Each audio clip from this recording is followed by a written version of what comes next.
Hey everybody, Crimson Red here. And Blumann. And this is Black Eye Brawl.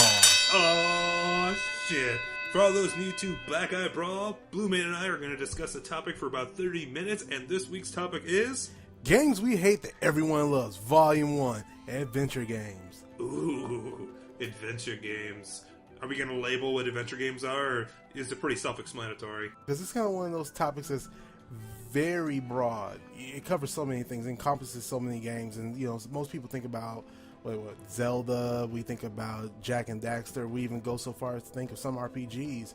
I mean, yeah, no, adventure games, basically, I think it's the equivalent of someone going on an adventure, opposed to an action game, which is just a bunch of set pieces from a story. I guess that could work. I mean, let's keep it simple, because I don't want to say action adventure, because then all of a sudden you're throwing in all these things. Just adventure games that we hate, that everybody loves. Now, before we go into this, I think we should just say up front, there's nothing wrong with anyone liking the games we mention. We're just going to talk about them. And Blumann, why don't you start us out? Okay, I know everyone loves it, the Fus-Dur-ah and all that stuff, but Skyrim, Elder Scrolls Skyrim, I'm sorry. All right. Whoa. You're not talking about my Skyrim. Yo, Skyrim, look. Why don't you go get like a bunch of cabbages, stuff them up your ass, all right? Don't make me Fus-Dur-ah your ass. Okay, let's take this professionally. Skyrim, why are you wrong and not liking it? I don't like it because it doesn't know what it wants to be. When I first started playing that game, I was hoping for an adventure similar to that in the vein of Fallout 3. First person RPG with where you can get immersed in this world. And I gotta say, for me, I felt like Skyrim just kind of was hollow to me. It's something about it just made it very, very empty. You're running around, everything's pretty easy to fight. I had no real issues beating anything, so there was no challenge to the game to me. It was more so about, it was a matter of getting a massive amount of junk that really didn't matter in the end. And it wasn't like you saw yourself very often using this, cool armor that you get. It was very rare that you see yourself. And then... well, you could change it to third person. Yeah, you could turn to third person, but then... why didn't you turn to third person, Mr. Red? Well, because when you fight, you look stupid. But there you go. But you could still see your armor. I used to do that all the time. I look good. Look at me. I just suck. No. And then the whole, I don't want to yell at dragons. I just feel stupid doing that. Am I the only one who feels stupid? Maybe it's just me. But going, Fus-Dur-ah, and yelling, well, seeing someone fly was kind of funny. But in actual combat, it's kind of weird to me. It just doesn't sit right with me. I'll be honest, I wanted more freaking dragons. More. Well, that was the whole build-up. That was the whole point. The more dragons you kill, the more you get the Dragonborn armor, and you look more like a badass, and you're killing dragons. That's the whole point of the game. Here's another problem I have with the game. No. Let's go back to dragons. No, seriously. If you're saying I wanted more dragons, what's the point of just putting a million dragons in there? It takes away the, I'll say, cool factor of fighting a dragon. Fair enough. I'll give it that. When the dragon did appear, it was good until you kicked its ass.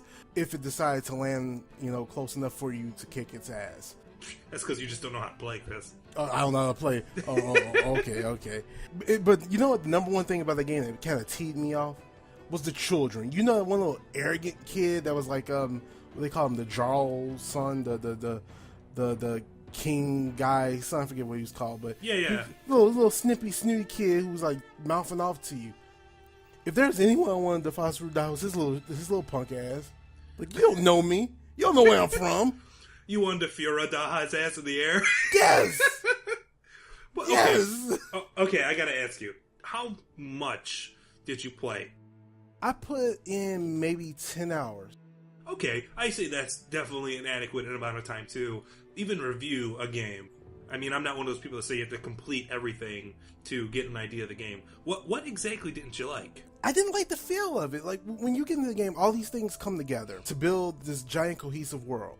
But I felt you as a player were kind of disjointed. I felt like it was too easy to exist in this world. I felt like you can just walk up and blast anything if you can kite it well enough. I felt like the magic that you had, the two balls, like you're sitting there juggling two balls, I see what you did there. Like testicles, right? Yes. My humor is point on and sharp. I just felt like it was just too easy. I felt like I could have played the game in my sleep. And maybe it's me, Did you ever increase the difficulty? I'll chalk it up to that. I don't remember what difficulty I put it on. I'm pretty sure it was like whatever was standard. I was going in blind. But even then, I felt like I was able to kick the first ice troll. I remember reading about these things. Like, oh, these things are hard. They'll kill you. The first one I saw, I obliterated. It took me a little bit, maybe like a good 2-3 minutes, but I just walked around, just shot fireballs into his face until he just burned. And it was like, okay, well, yawn. I will agree, Skyrim is not known for its combat, but I think it makes up for that with its epicness and scope and just everything it throws at you. See, everything you're saying that makes it feel disjointed, that to me makes me feel like very insignificant in a big world. I could go to a cave and there's an ice troll, or I could run down here and then there's like a land troll and he hits the ground and a cow goes flying 10,000 feet in the air because there's a glitch in the system and he goes flying over a mountain. Or if I wanted, I could go be a thief, or I could go to, the Magic Guild and learn that. Like, to me, it's just in the perfect sandbox, opposed to something like Grand Theft Auto where my goal is either kill people, pick up a whore, or drive around. You remind me of another point there. It was glitchy as all hell. I don't know how many times I ended up blasting one guy and his arm elongated into some sort of snake-like spectral creature as he died. It was like the freakiest thing. I can't argue that one. The game has some funny-ass glitches. And one of the things that pissed me off the most was I just saved this entire kingdom from a dragon obliterating everyone. I'm the shit. I'm the Dragonborn. Look at me. I'm awesome. I'm just going to pick up this apple. Kill him! He's a thief! What? I just took it. What? I mean, come on. It's an apple. So it's like your big disconnect that it's not real enough? I was going to say, is it that the fantasy game is not real enough? I mean, if you put it like that, I'm just saying, the game... I'm breaking them down. Just say, Chris, Skyrim is amazing. It's not amazing. I'm still confused. Like, I get it, you're saying you felt disjointed in the character and you didn't like the world, but I don't understand why you're saying you hate it. I hate it because I came into this with this big grandiose picture of this grandiose expectation of you're going into this massive world where you're going to be placed as this warrior who overcomes all and is just the shit, and you have to fight these challenges that are taxing and will prove your worth. And I come in throwing fireballs up everyone's ass and collecting cabbages and melons or whatever the hell it was. It felt hollow. It felt phoned in. It felt, what's the word, typical. It felt very, I did this before. I can't argue that one. I mean, especially myself, I played a lot of Oblivion, and Skyrim just felt like a very polished Oblivion. But I feel like Skyrim is one of those games where, and this is not a good feature for a game, but you get as much out of it as you put into it. You go and you read all these scrolls, and you read all this stuff, and all of a sudden, the hollow combat doesn't matter anymore, because like, oh my god, this grand adventure happened, and I did this, and I'm the fucking Dragonborn. I turned into a werewolf. Huzzah! Did you not change it to a werewolf? No, I did. I remember that. That's pretty much when I checked out. But that was... when that happened, I was just like, oh, Twilight. Oh, I was done. Oh, I didn't even think of Twilight. I just wanted to take off my shirt and sparkle. Let's get your lore straight. The vampires sparkle. Oh, Jacob just looks amazing with his shirt off. Seriously. Eat off those abs. I don't know about you anymore. So what about you? What game? Since my game is so ugh. What about you? What game do you hate that everyone else loves? What's your beef? What's my beef? This game came out recently. It was a massive press game. I don't want to say massive sales because it took a while to recuperate for that. But the game that came out that seems to be everyone's radar, is really popular, is the 2013 reboot of Tomb Raider. You leave Laura out of this. No, fuck Laura. Like, No, fuck you. Laura did nothing wrong. See, this is the problem. It's the problem with men like you. Always putting the woman down. See, we don't need this. you know, if a man was there to help her, she could have gotten through this mission much quicker. But my big thing with Tomb Raider, and I'm not sure if I'm alone, I know I get a lot of shit for this, but when it comes to games, and especially adventure games, I'm all about story. I'm all about tone, and I'm all about consistency. I love movies. I love prose novels. I'm not talking comics. I'm talking prose novels. I love story structure. And Tomb Raider to me is the definition of shitty story structure. You want consistency?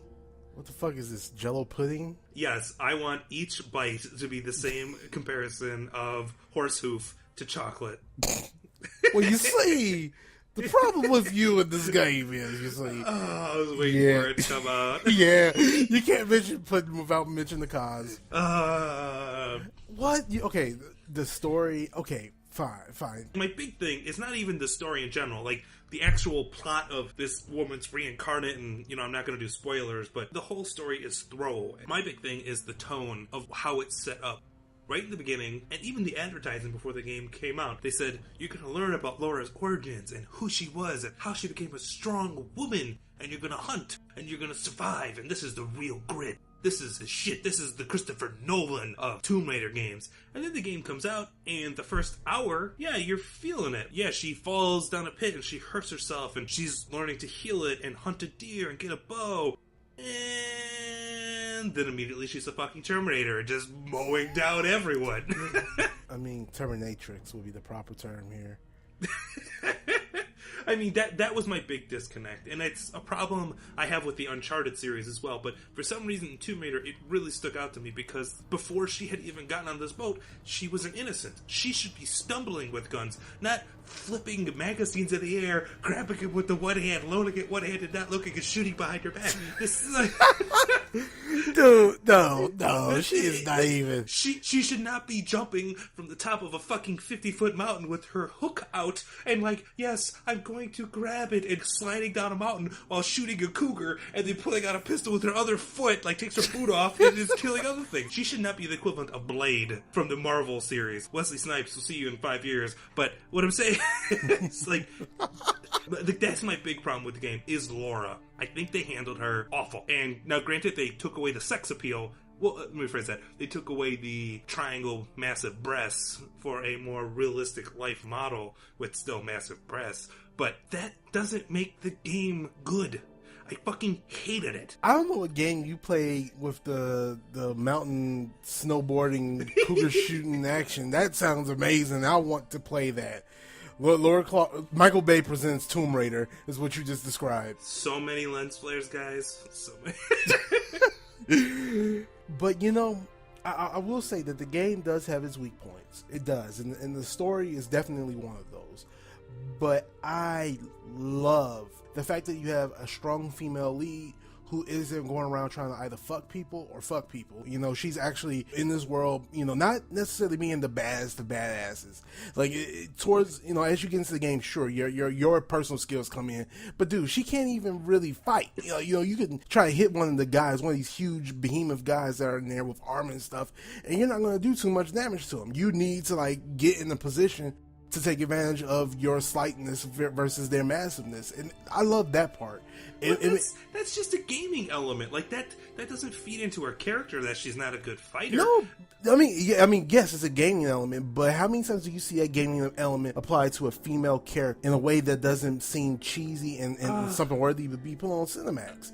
You can't deny that. No, I'm totally denying it. I've heard this What? shit. I've heard this shit too. Like, oh, this is the first time we've had a strong female lead. That's bullshit. I'm sorry. Half-Life 2, Alex, she's a lead throughout the game. You don't play as her, but she's always on. You just threw it out. You don't even play as her. What the hell does she matter? No, you don't play as her, but in Half-Life 2, she's like in 60% of the screen. And then in Half-Life 2 Episode 2, she's like your fucking companion. Like, she is a dynamo. She's fucking good with a gun. She doesn't have to show off her tits, you know, or even recently in BioShock Infinite, Elizabeth, fucking awesome character. Again, not showing off her breasts, not really like, oh, I'm so weak and blah, blah, blah. No, she's just a badass, and she doesn't have to say she's a badass. And this whole thing of, we're gonna make her into a badass and show you her transition, I don't see anything. Right at the beginning, like, I feel like I'm Laura's daddy. Don't fall into the spike, Laura. That's dangerous. Well, watch out for the big man, Laura. He's got a gun. Like... See, it's funny you mentioned that, because I didn't feel that at all. Like, I felt like you were in her shoes. You were this woman trying to carry her through the world, not in a situation of, hey, let me take care of this girl. More so as, oh shit, I gotta save my ass from everything trying to kill me. If I jump over here and I slip, that's it. If I look at that wolf too hard, that's it. If I don't have ammo, that's it. Oh, what the fuck is that? Oh, it's a helicopter. I mean, it's an airplane. Oh, waterfalls, and we all seen the trailer. It's you in this brutal fucking world, and you're trying not to die at every turn. But and didn't it seem forced? Didn't it seem forced? I mean, like that rape sequence. I was like, oh my god, are you serious? Like, this is handled so poorly. Like, her big turn. Yeah, I'm sorry, spoilers. Her big turning. her big turning point where the guy is trying to he's trying to rape her. I'm sorry, they said he wasn't, but he was going to do the nasty with Miss Croft. You was about to get him some sugar, huh? Yeah, exactly. He was about to raid some tombs of his own. I knew you were gonna say it. I knew that was coming. This is the bad pun hour, everyone. But yeah, like he was about to do it, and Laura grabs his gun and shoots him. And then all of a sudden, that's supposed to be like, oh, now she knows what it's like to take a life, and she's scarred, and she has post-traumatic stress disorder. Well, better go kill 50 million of his comrades. It was such a bullshit excuse to me. It's the equivalent of saying boys will be boys, like, or that magic solves everything in a fantasy story. Oh, how did he come back to life? Magic! Like, that shit doesn't fly for me. If you're gonna give me a game, especially a game that's 15 fucking hours, you gotta pace that shit out a little bit. So I actually believe this character is turning. Not in the first hour, she kills a deer, someone tried to touch her hoo-ha, and now she's a fucking badass. Dude, I disagree. I don't feel like she did. I don't feel like the transition to uber badassness ever happened. I feel like, she got used to the fucked upness she was in, but I don't feel like she's like, oh, okay, there are people coming, let me just be a badass, douche, douche, douche, oh, yawn, cigar, douche, douche, douche. I don't feel like that moment ever came. I mean, I don't think like she came out there and had a Duke Nukem moment where she said type kick-ass chew bubblegum, but I really think the transition of her still crying and feeling sad and scared after I had just mowed down 15 men, that transition for me, I should say that mindset for me is too much to take. Now, granted, it's a game and they want you to kill people and have fun with the guns, and I'm not saying anything. The gunplay is solid. That's fine. My biggest thing is just the disconnect between what they're trying to tell me and then what they're showing me. And yet you like Uncharted. The difference between Uncharted and this is Uncharted has a sense of humor about it. This doesn't.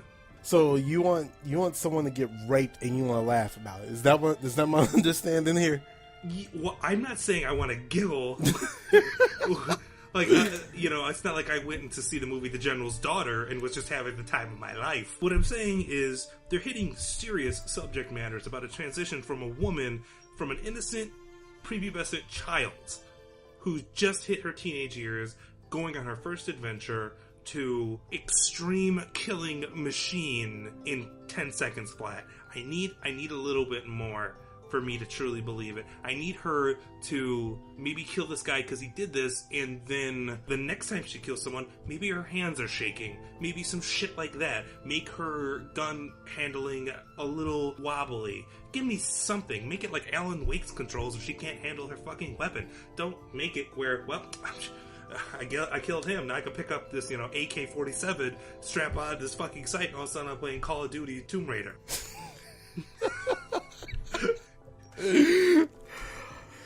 Oh wow! What? Is this not enough of a brawl? Okay, then in that case, go play Alan Wake. If you want to laugh, go play Uncharted. I'm sorry. No, I'm not sorry. Fuck that. I love the fact that this Tomb Raider was such a departure from the other ones. I hated the other Tomb Raiders. It was so damn cheesy. Here, push the block. Kill everyone in the room. Now there's a dinosaur chasing you. Why is there a half-naked Inca man following me? What the hell is happening? You just don't get it. But they were cheesy. It was purposely cheesy. That's why I'm saying you can't go half serious. I don't feel like they did, man. I mean, dude, the scene when she falls off the airplane, which is pretty early on in the game, that right there just took the cake for me. I was just like, holy crap! Ooh, and I don't know how many times I died during that scene. Every time I died, it was like, oh. You talking about the trees? Yeah. Okay, the parachute thing. Yeah, no, like, that's the thing. It's extremely graphic at certain points, and that's fine. That's fine. That doesn't bother me. But there are certain points where, fuck, man, she just dies over and over and over and over and over. And I'm like, am I doing something wrong here? Yeah, you suck. You know who sucks? The fucking writer of this goddamn piece of shit plot. That's who sucks. You know what? I'm not even talking about the gameplay. I think the gameplay's fine. They copied Uncharted perfectly. But, like, the fucking script is the death of it. It's like fucking getting Jack Nicholson and Meryl Streep in your goddamn movie and then giving them the fucking script from the goddamn Smurfs movie and say good luck. Like, no, you're not gonna make a good game, and I think Tomb Raider is a piece of shit because the script is awful. Okay, fair enough. But I find it funny that you say that they copied Uncharted when in fact Uncharted copied Tomb Raider because they did it first, but No. What? No way. What? No What? way. No. Uncharted is copying Indiana Jones, which is what Tomb Raider's copying. What? Yeah, no, I'm serious. Tomb Raider is inspired by Indiana Jones with a female protagonist, and then the whole breast thing actually came because it was an accident with the programmer, and they just liked it, so they kept it in. Uncharted is directly based off Indiana Jones, so they're both taking from Indiana Jones. Yeah, but that's as a movie. As a game, Uncharted is definitely copying off of Tomb Raider, which copied off of a movie. No, seriously, like, I played all the Tomb Raiders, and I played all the Uncharted, and Tomb Raider wishes it felt as good as Uncharted does. Like, everything about Uncharted is smooth and fluid and very whimsical and witty. It's like the thing I always say is, like, Nathan Drake is a swarmy douchebag who just, like, shooting out charisma from every pore of his body. Like, you just can't help but love the character. And it's also by Naughty Dog, and they fucking rock when it comes to facial expressions in games. Like, I don't care what you say about Uncharted, watch some of those cutscenes, even put it on pause, you could tell what that character's thinking just by watching his facial expressions. Tomb Raider was never that deep. Let me ask you this. Looking forward, we have the new generation of consoles. We got PS4, Xbox One, Xbone, or whatever, or what have you. And I think it's pretty safe to say we're going to see another Uncharted. And I think it's pretty safe to say we're definitely going to see a new Tomb Raider. Who do you think will have a better sequel if you were to compare the two head to head? Well, I think Uncharted already had a better sequel because Naughty Dog actually transitioned over. They're not making another Uncharted. They're making Last of Us now. And, this game. And if anyone doesn't know, Last of Us is my favorite game of the generation. So, obviously I'm going to say The Last of Us is going to have a better sequel than Tomb Raider because The Last of Us is the Citizen Kane of video games, whereas Tomb Raider is the My Little Pony adventures starring Mary-Kate and Ashley Olsen. Wow. Strong words. Strong words with strong man. All right, and with that, let's hold the other games that we hate for Volume 2. So, you guys, tell us what you think. What do you think about these games? Tomb Raider, Uncharted, Skyrim. How are they ranked? Did you love them? Did you hate them a little bit? Or maybe you have a game that you hate yourself, or you love yourself that you want to hear us talk about. Leave a comment and let us know, Mr. Red. Yeah, guys, we're going to make this a consistent series of games we hate that everyone loves. Leave a comment down below, hit that subscribe button, give us a thumbs up. Thanks everybody for watching. We'll see you next time.